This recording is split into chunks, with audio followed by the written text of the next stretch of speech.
তুই কোথায় যাবি? ঘুরতে যাবে? নমস্কার ফ্যামিলি, কেমন আছো সবাই? আমরা তো দারুণ আছি। আর যা গরম পড়েছে, বেশি কিছু খাবার দাবার খাওয়া যাবে না। তো এখন আমরা সবাই মিলে যাচ্ছি চলচ্চিত্র বলে একটা ক্যাফেতে, যেটা আমাদের বেতাইয়ে আছে। তো আমরা কলকাতার বিভিন্ন বড় নামি দামি রেস্টুরেন্টের খাবারের রিভিউ দেখেছি, এখন সেখানকার অ্যাম্বিয়েন্স দেখেছি, কিন্তু আমতার মতো ছোট্ট একটা শহরের যেও ক্যাফেটেরিয়া যে থাকতে পারে এবং সেখানকার খাবার দাবার কীরকম, সেটাই আজকে তোমাদের আমি দেখাবো। তো চলো, চেষ্টা করব ভালোভাবেই দেখানোর। যদি কিছু ভুল ত্রুটি হয়ে যায় তো ক্ষমা করে দিও। তো দাদার বাইকে করে এসে গেলাম বেতাই, আর এই ক্যাফেটা পড়ে বেতাই দুর্গাতলার ঠিক আগেই। তো তোমরা যারা আমতা থেকে দেখছো তারা নিশ্চয়ই জানো বেতাই দুর্গাতলা কোথায়, তা বলে দিতে হবে না।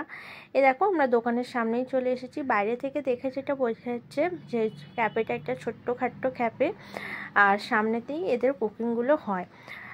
আর অ্যাম্বিয়েন্সের কথা যদি বলতে পারো, অ্যাম্বিয়েন্সটা আমার সুন্দরই লেগেছে। আমাদের মহানায়ক উত্তম কুমার এবং বলিউডে বিভিন্ন অ্যাক্টর অ্যাক্ট্রেসের ছবি দিয়ে দেওয়ালগুলো প্রিন্ট করা ছিল। তো যাই হোক, ভালোই, খারাপ নয়। আর দাদা এদিকে বসে আছে আর দুষ্টু আমার কাছেই বসে আছে। তো এবার দেখে নেবো এখানকার মেনু কার্ড।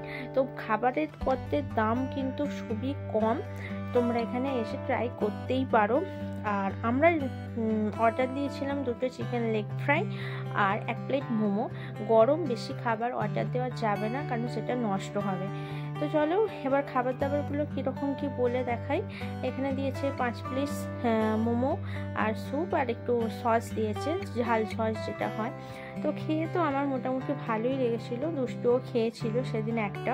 তো তোমরা যারা আসবে মোমোটা ট্রাই করতেই পারো। 5 পিসের দাম 50 টাকা দাম নিয়েছিল। আমি তো বেশ ভালোই লাগলো খেতে, তো তোমরা অবশ্যই ট্রাই করবো। এবার নিয়ে নিয়েছিলাম 2টো চিকেন লেগ ফ্রাই। দেখো এখানে সস দিয়ে সার্ভ করেছে। আমার মনে হয় আরেকটু যদি মিয়োনিজ দিয়ে সার্ভ করতো ভালো হতো। তো যথেষ্ট গরম ছিল, টিস্যু পেপার দিয়েও ধরা যাচ্ছিল না। দাদাই প্রথমে ট্রাই করেছিল, এটা খেতে যথেষ্ট ভালোই ছিল। 60 টাকার মধ্যে এত বড় লেগ পিস আমার মনে হয় আমতার মতো, মানে আমতার জায়গায় কোথাও দেবে না। আর কলকাতায় তো দূরের কথা, 60 টাকা পিস হয় না, আরও বেশি দামি হয়। তো যাই হোক, আমার খেতে মোটামুটি ভালোই লেগেছিলো। তোমরা আসতেই পারো আর ট্রাই করতেই পারো। আর যথেষ্ট গরম থাকার কারণে মানে খেয়ে ওখানে বসে খাওয়া যাচ্ছিল না, এরকম একটা ব্যাপার। যথেষ্ট গরম ছিল। আর চলো, এখানে ক্যাফের ওনাররাই এখানকার রান্নাবান্না সমস্ত কিছু করে, তো ওদের মুখেই শুনে নেবো এই দোকানের ব্যাপারে কিছু কথা। তো তোমরা শোনো। বয়স কত হলো? দোকানটা কি ওপেনিং হয়েছে 2022-এ। তারপরে আমি ছিলাম না, চলে গেছিলাম বাইরে।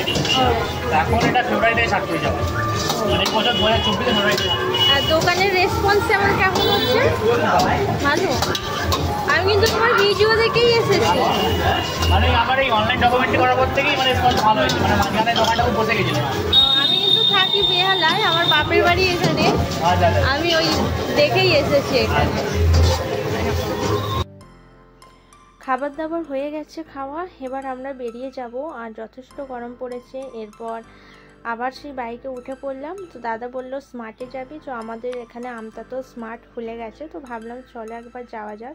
তো চলো, ভিডিওটা কেমন লাগলো তোমরা অবশ্যই জানিও। আর প্লিজ, আমি অনেক ভিডিও বানিয়েছি এর আগে, তোমরা একটু সাপোর্ট দেখাও প্লিজ, চ্যানেলটাকে সাপোর্ট করে একটু পাশে থেকো। তো আর কিছুই না, এখান থেকে কিনে নিয়ে এবার দাদা বাইকে করে আবার ঘর চলে যাব। তো চলো টাটা, আজকের মতো ভিডিওটা এখানেই শেষ করলাম, টাটা।